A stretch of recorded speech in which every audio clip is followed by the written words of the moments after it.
Okay, so let's get started. We may have a few more people coming in a little bit late, and that's okay. They can probably catch up. So we're going to go over trading with RSI today and how it can help you identify, uh, trades that you want to take, right? So just a couple of basics, probably most everybody knows. So RSI stands for Relative Strength Index, and basically it measures the speed and change of price movements. It has a measurement between 0 and 100, and there's a formula for it, of course, but we don't really need to get into all that. If you're a math fan, if you want to Google it, you can certainly check it out. So just know that RSI will show us momentum and sentiment. Okay. And I look at RSI this way. When RSI is above 70 or 80, depending on what time frame that we're trading on, we'll go over that here shortly. When it's above 70 or 80, I consider the price, to be kind of like you're paying retail price for something, full retail MSRP for whatever you're buying. In this case, a stock asset, right? And when it's below 20 to 30, then I consider it kind of like getting that same item at a discounted price. Okay, it's kind of the way I look at it. Most traders, especially newer traders, if they're even focusing on RSI at all, most traders are only going to focus on whether RSI is above 70 or below 30. But there's a whole lot more to RSI, and that's why we're having this session today. I wanted to share with you guys a lot more in-depth knowledge about RSI. So when RSI is going up, that means that the average gains in the stock price are better than the average losses, right? So the green candles are going to be bigger than the red candles. When RSI is going down, it's obviously inverted. Average losses are bigger than the average gains, and the red candles are going to be bigger than the green candles. So, and I mentioned a minute ago that RSI shows sentiment. So if you want to check sentiment or trend over a specific period of time, all you have to do is switch your RSI length.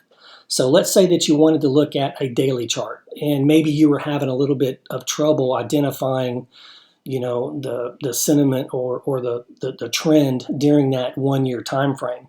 Well, you just stick an RSI indicator on there. You change your length. Your default length is going to be 14, most likely for most platforms. But you change that length to 250. And the reason you do that is there's about 250 days in a trading year, right?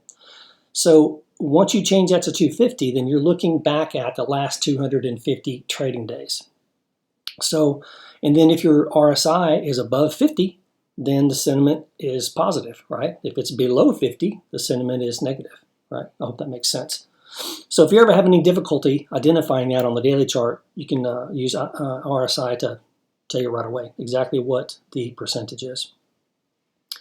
So, and you can do that with several different types. Let's say you want to look at the last 2 weeks of data or sentiment or trend, right?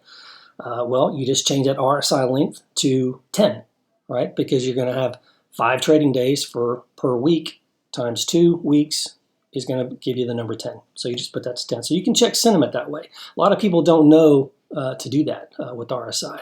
They never change the length, and we're going to get into changing the links a little bit more here shortly.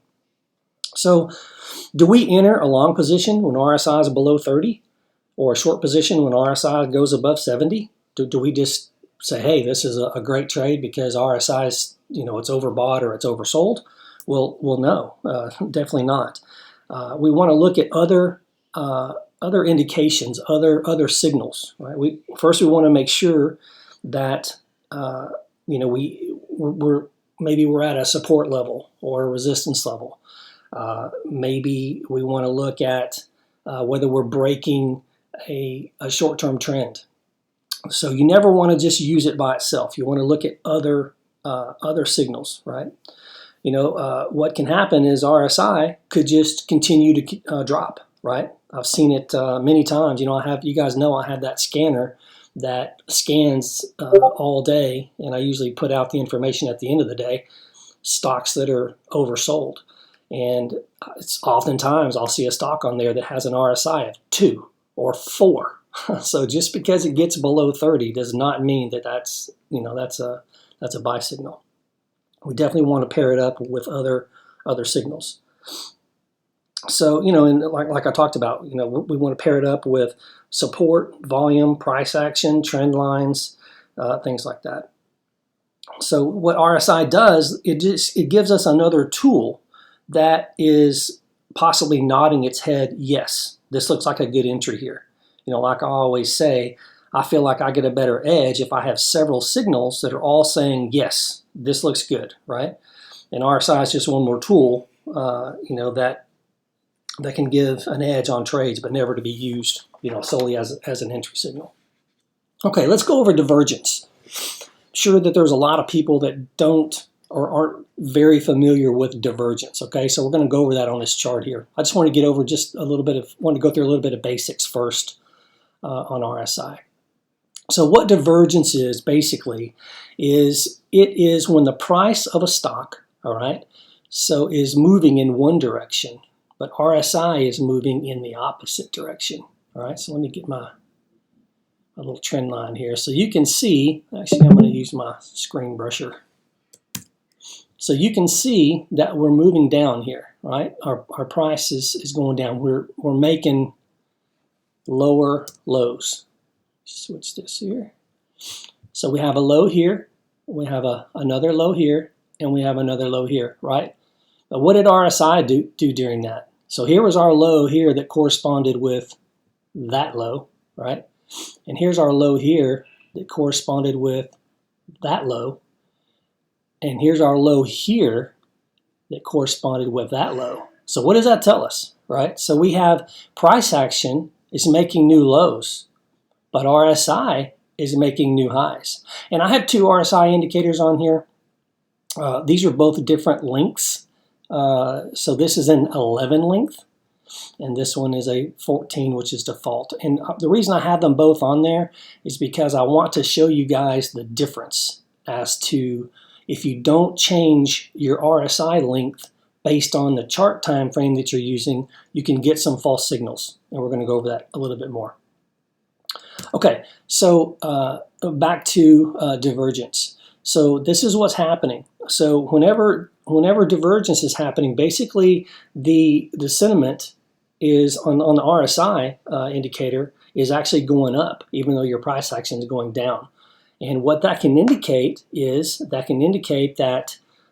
you could possibly see a price direction change. Okay, so and some people will have a difficult time identifying that with candles, and I'll show you just a real super quick trick. I don't know how quick it is on other platforms, but for Thinkorswim, it's very quick. So you take your candles and you switch to line. And when you switch to line, it's much more obvious, right? We can see, it's pretty obvious on candles as well, but if I don't know, my eyes might be more trained than other people's at looking at this. So if you can't recognize it right away, just real quick, switch to a line chart, and man, it's real obvious, right? We're definitely making lower lows there on that line chart, and we're making higher highs here on RSI. This is corresponding right with those valleys, right? So don't be afraid to switch that over to a line chart. And you can just go right back up as soon as you identify and get right back on your candles. Okay, so with divergence,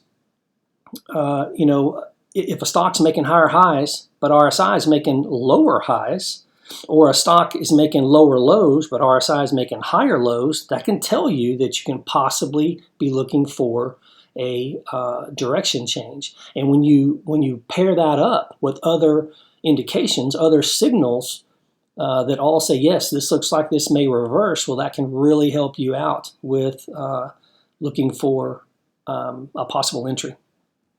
So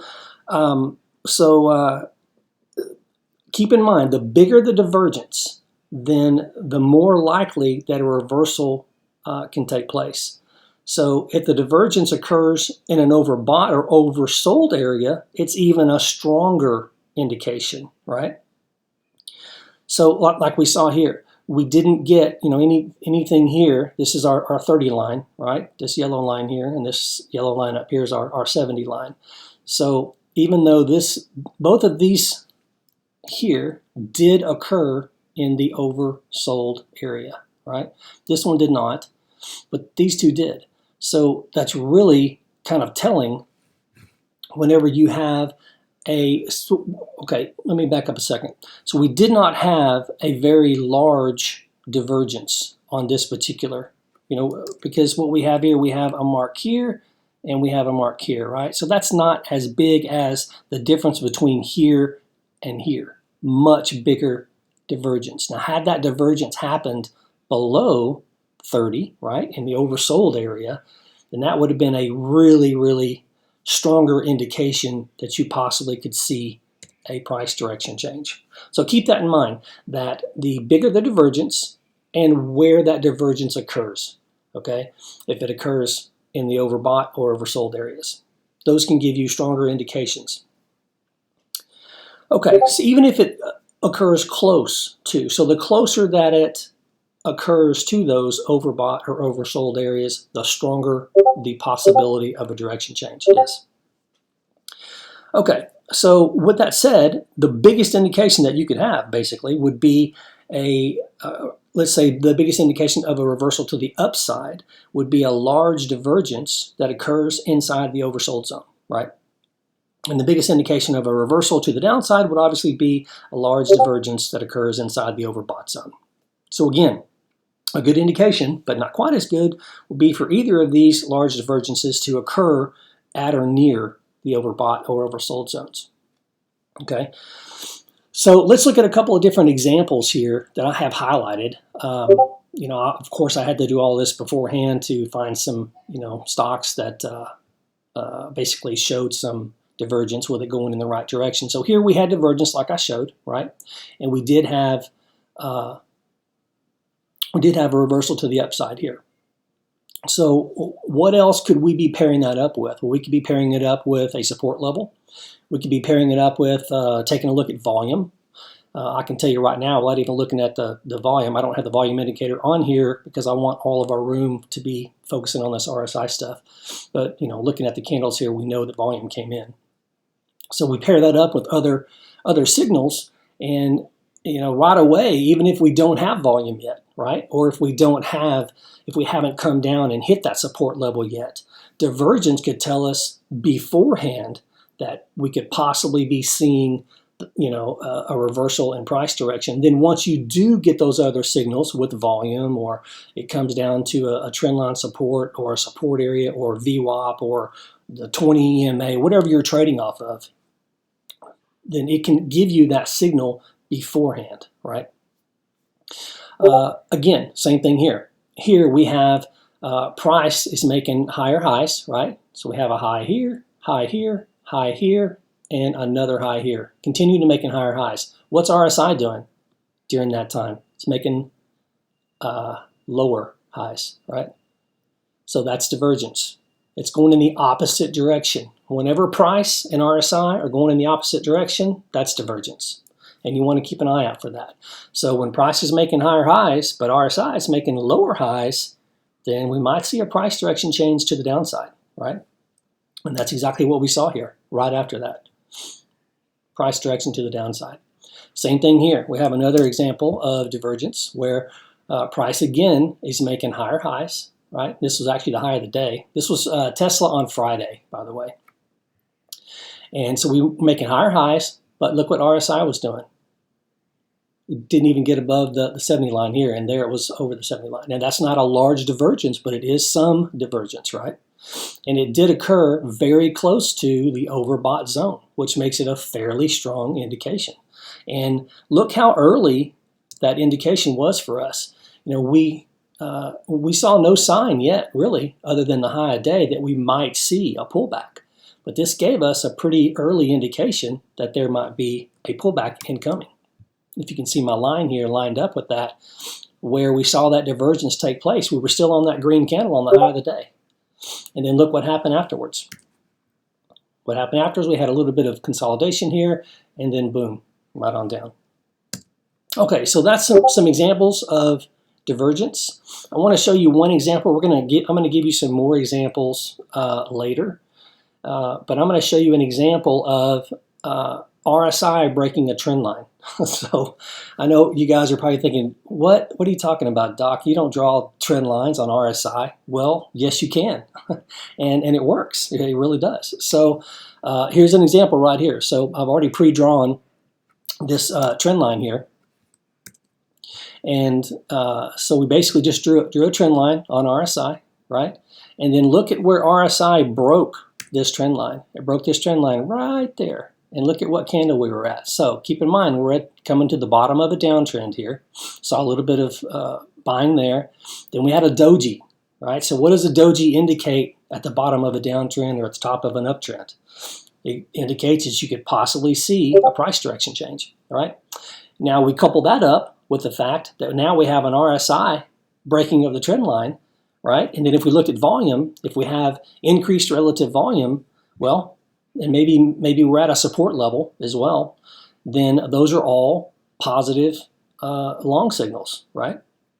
So don't be afraid to draw trend lines on your RSI. Even if people say, man, you're crazy, you don't draw trend lines on RSI. I've never even heard of that. Well, back test it yourself because it does work. Okay, and this was a pretty good example of, after we broke that RSI trend line, look at this upside we had. It's huge. I mean, that was the biggest move of the entire day, right?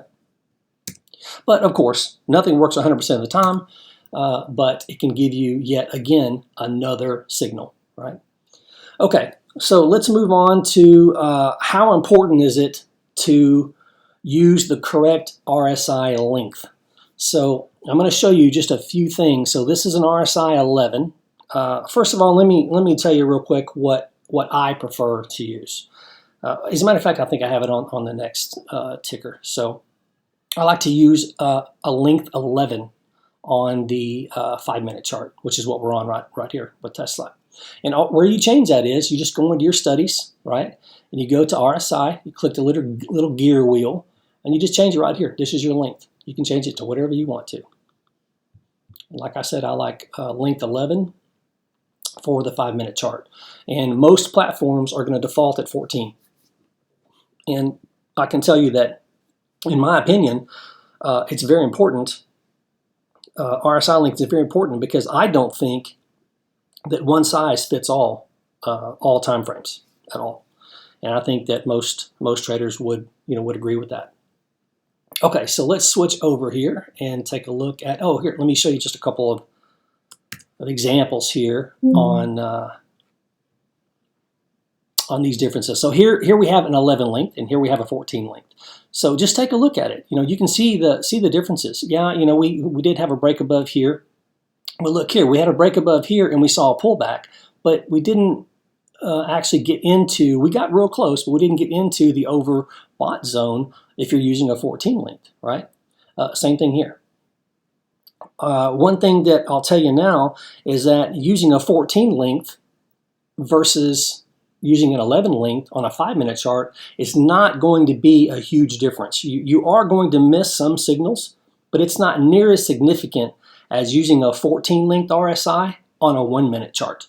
And I would almost guarantee you most traders are, when they're using RSI on a 1-minute chart, they're using the default 14 length. Most of them are not even changing that length. And that's a big mistake, as you'll see here shortly. Okay, so let's switch over to, I think it's, which one I have forward, I think was this one. Yeah, okay. So, I don't know how that got all messed up. Hold on here. Anyway, let me pull this up here. I had this all nice and set up and got messed up.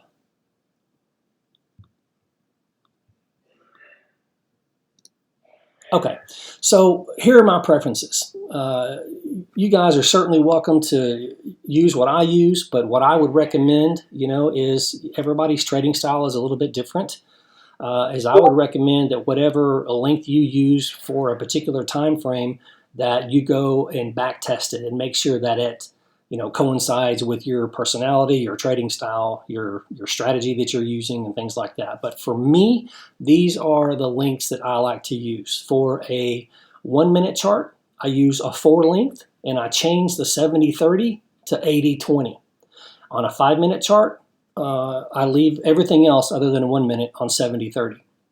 So a 5 minute chart, I use a 11 length.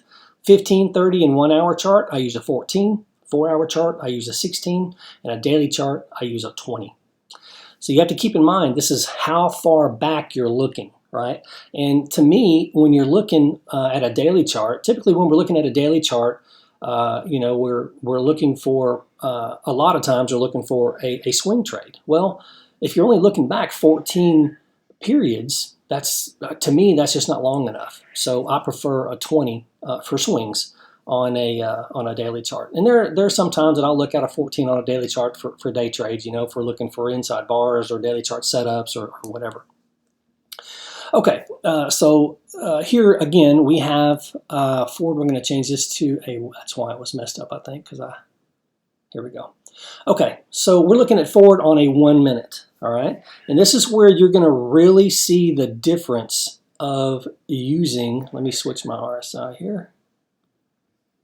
So I'm going to change this, since we're on a 1 minute chart, I'm going to change this to a 4, which is what I like to use on a 1 minute. I'm going to change this to an 80. And I'm going to change this to a 20. Hit OK, apply, OK. Now, look at the difference of the missed signals that you're going to get if you're looking at an RSI with a 14 length on a 1 minute chart. It's just, it doesn't fit, right? So, and what I've done is I've highlighted all of these pullbacks. Let me zoom in here a little bit. Maybe that's a little bit too much. Let me do this. See if this works better. Okay, so let's take a look at some of these areas that are highlighted, right? So if we're looking at the 14 length, which is what most people are looking at, it's the default. Do we have any kind of indication here that we're getting oversold? I mean, overbought? No, we don't, right? We're basically at the midline, okay? But if you're on the correct length, then you see what happened here on all these different highlighted areas. We saw this huge pullback here once we got into the oversold zone here. Another huge pullback here once we got into the oversold here. And if you look down at the 14, man, we were nowhere near the oversold, okay? So this basically, I just wanted to show you guys this chart because it will show you that how important using the correct length is depending on what time frame that you're using. This was a small pullback, but still pullback nonetheless. So if you're scalping, that would have been a nice, nice opportunity to hop out once you got in the oversold zone and hop back in once you saw another entry signal. Same thing here again. We saw oversold here, got a little bit close to the oversold line there on the 14, but pretty big pullback. Same thing here. We're not oversold here. We are here. And what did we see? Another pullback. And you can look at chart after chart after chart and compare. Just throw two RSI indicators up on your chart and look at the 14 or whatever you're using before versus what I think should be used, or at least for my trading style.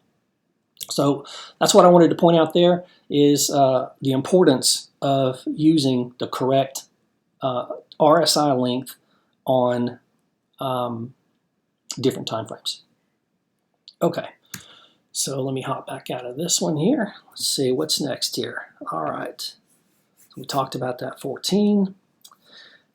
Okay, so let's take a look at some more RSI trend lines. I'm going to use ANY as an example, simply because it had a pretty good day on Friday.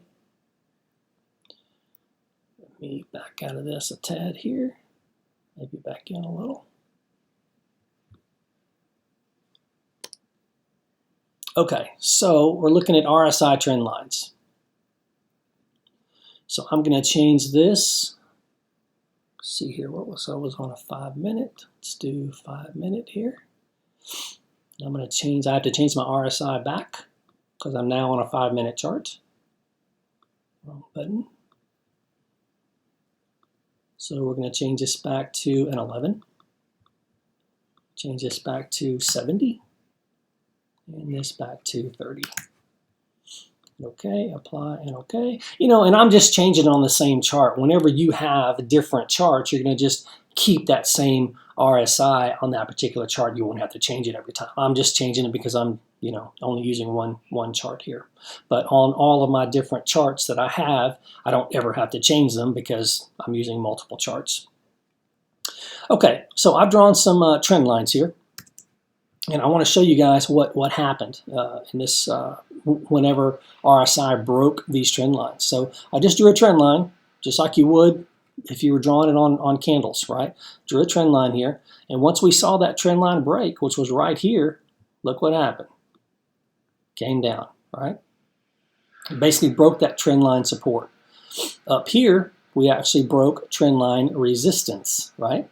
And look what happened when we broke that trend line resistance. And I want you guys to pay attention to where that happened. So I'm going to line this up for you so you guys can see.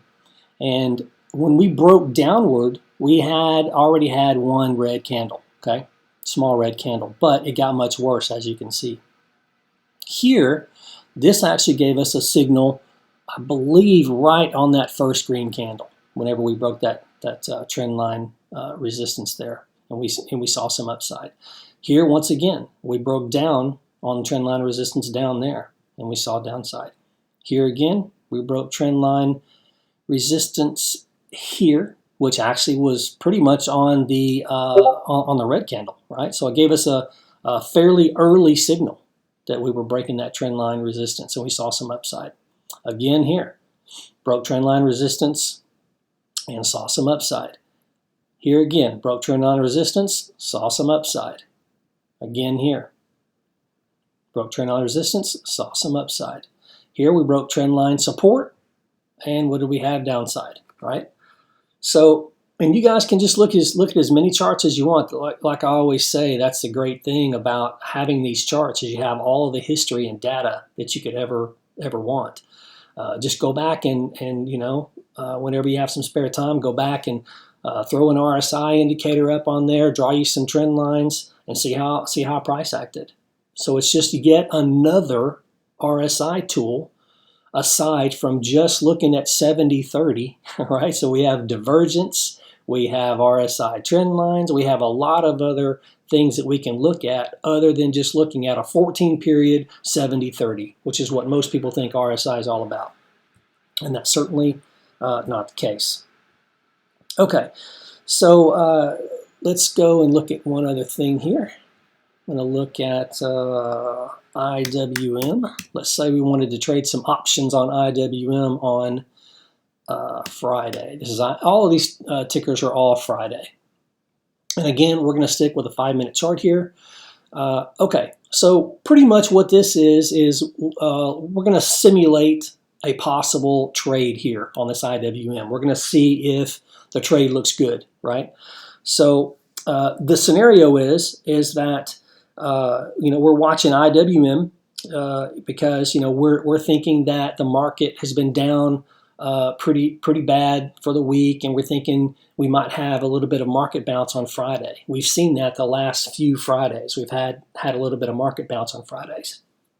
So that's our thought. You know, we're thinking that the market's gonna do well today, so we're looking at taking some IWM you know, calls. So so let's say that we're downtrending, okay, just like we are here. We're downtrending to a support level, all right. And why do we have support levels here? Well, this was pre-market, and we saw an accumulation level here, right? We saw when price got down, you know, it got sold off really hard here, right? Well, it got accumulated down here. Same thing happened here, right there. We saw a hard sell-off, and then we saw accumulation there. So those are a couple of pre-market accumulation areas that, let's say, we're keeping an eye on at the bell, okay? So we're watching price action, and what happens here? So we have a nasty downtrend, and hey, we're coming down to one of those pre-market accumulation levels, so now we're going to keep an eye, right? So let's see what all that we see here, right? Well, we see that we're making lower lows, low here, and another low here. So let's check out our divergence. Let's see if we have any divergence with RSI. Well, we certainly do, because the low here is lower than that low there. Even though this candle, let's line it up so you guys can see. So even though that candle is lower, the RSI is actually higher. Hope that makes sense there, right? You see this candle here, and this candle here is lower, but RSI is higher. It's not a ton of divergence, but it is some divergence. So what else do we have? So we also have a trend line break, an RSI trend line break here, right? Happened right here on that semi-doji candle right there. And again, what does a doji candle indicate? That's not a perfect doji candle, but it's close enough, right?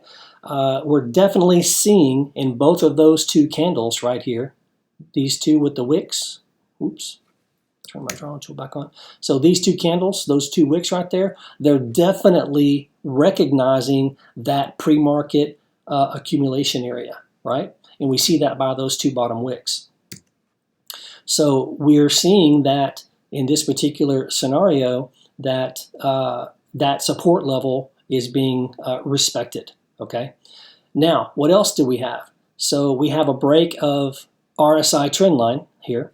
We also have a regular trend line break here, right? So this is our short-term trend line here, and we broke that trend line. So let's answer some questions here on this simulated trade. So do we have support here? Turn this back on. Do we have support here? We do, right? So let's enter that here, if I can line this up right. So yes, we have support. What's our candle look like? Do we have a bullish candle? Well, we have a couple of decent candles there. We've got two nice bottom wick candles showing that support level is being respected, right? And we have a semi doji candle, which can indicate a change in direction, right? So in my opinion, yeah, I think we have nice candles as well, right? Do we have volume? Well, let's take a look. Turned on Siri there somehow. Sorry, Siri, I can't do cancel. that. Sorry, guys. Okay, let me see if I can get in here and turn on volume. So let's turn on our volume subgraph here. All right, so do we have volume at this level? Let's look. Yes, we do, right? So if you take a look at this particular volume candle, but I'm on the wrong one. Let me get to my right tool here. Sorry, guys. So this particular volume candle, which corresponds with where we're looking at possibly taking a trade, we have increased relative volume as to what's been going on here lately, right? So in my opinion, we do have volume as well. Okay, so we'll say, I don't know how that got messed up. Okay, so anyway, sorry about my drawings here. They're not working out for me. But yes, we have support, we have candles, we have volume. Are we bouncing? Yes, we are bouncing, right? Do we have bullish divergence? Yes, we do. There's not a ton of divergence, but there is divergence, right? Do we have a break of trendline resistance? We do, right? It broke trendline resistance right here. Do we have a break of RSI trendline resistance? We do, down here, right? Are we in the oversold zone? Not quite, but we're close, right? Let's see how close we are here. So at this level here, we're basically at 37 RSI. So we're close, right? Now, obviously, it would be a much better indication if we were in the oversold zone all the way, if we were 30 or below, right? But it's close enough. And, it depends on your risk at how many of these different indications or signals that you want to have in order to say, yes, this looks like a good trade. Well, I can tell you that this looks like a pretty good trade, right? That was my question. Does the trade look good? Well, it does to me. You know, I mean, obviously we can see what happened after, but we can also see why it happened. You know, it happened because we came down to a pre-market support level. We had some bullish candles at the bottom of the downtrend. We had volume coming off of that support level, started bouncing. We have a bullish RSI divergence. We have a break line of a trend line of resistance. I mean, you know, you keep going on and on and on, right? So this is an example of not solely using RSI as your entry, but coupling it up with other entries to make sure that you have several different signals that say, yeah, looks like a good trade. So pretty much as a recap, these RSI tools, you know, they can be used to give our trades a better edge, right? But they always need to be used, just like this example, in conjunction with other signals and not by itself. So I hope that makes sense there. Obviously, that trade was a pretty solid trade. I did not take that trade. I didn't see it. I basically was just looking around at some tickers to see if I can find a RSI related setup that, you know, had some other signals along with it. And I think IWM was the third ticker I looked at, and boom, I saw the setup right away and wanted to show you guys. So I'm going to stop the recording here and answer some questions for y'all. One moment here.